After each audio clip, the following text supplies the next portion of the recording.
How's it going, everybody? Texas Man here. I hope you guys are all having a great day. Make sure you guys give this video a thumbs up if you guys really enjoy it. Subscribe if you guys have not already. If you guys have and you guys are brand new subscribers here recently, I've gotten a bunch of new subscribers.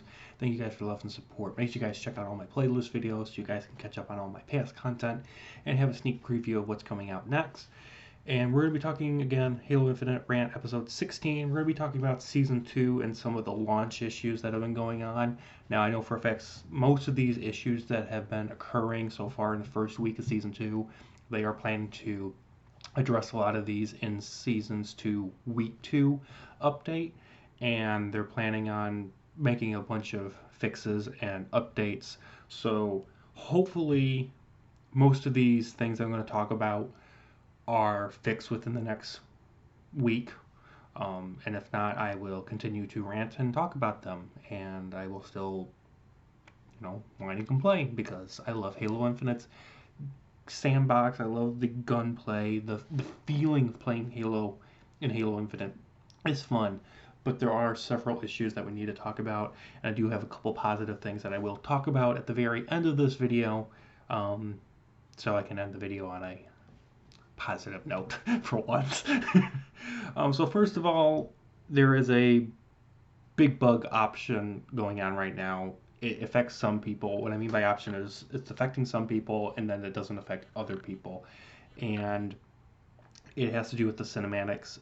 You can sometimes only watch the cinematics for season 2 once. Same thing for the interference event. You can only watch that cinematic once, and it will not let you watch it more than once, which is a problem because if you're like me and you're trying to create content around the game, the fact that you can only watch it once and like, oh, I probably should have recorded that, and you forget to do so, it's kind of a problem. It forces you to have to create another account, hope that you can get in to record that type of stuff. And if you want to be able to just be a normal, consumer, watch the cinematic, and a week later want to rewatch it and show it to somebody else without having to go to YouTube or something, you should be able to do so. Fortunately, you can't because of this very bugged thing going on with their cinematics in the game, and that really needs to be fixed and addressed. I shouldn't have to go to YouTube to watch Halo stuff when I should be able to just go on to Halo Infinite to watch the Halo cinematic. It just kind of makes sense.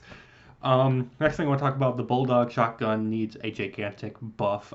I have been playing for a while now here in season 2, and the Bulldog shotgun, I know it's been extremely underutilized, underpowered, constantly needing a buff, but now it needs a buff because I feel like it's somehow got a nerf, and it should not take 4 shots to the face to kill somebody. Like, your magazine only has 7 bullets.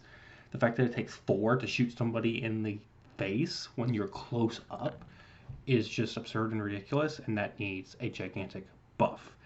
Next thing, the challenges are still bugged. They do not update once you complete them. I have a challenge where I'm supposed to get 3 kills with the Bulldog, and I complete the challenge, but it only goes to 2/3. It only gives me 2 out of 3 kills, even though I know for a fact I got the 3 out of 3. It doesn't update.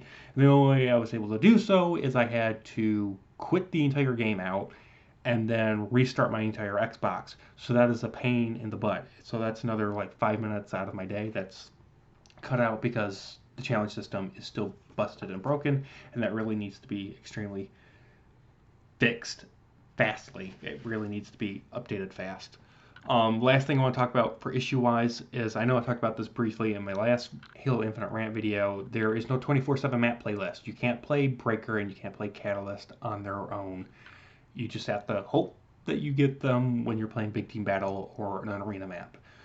You can't obviously play Breaker, the Big Team Battle map, if you're doing the last part in standing game mode for the event, but you can't play Big Team Battle on it, and it's supposed to be Big Team Battle.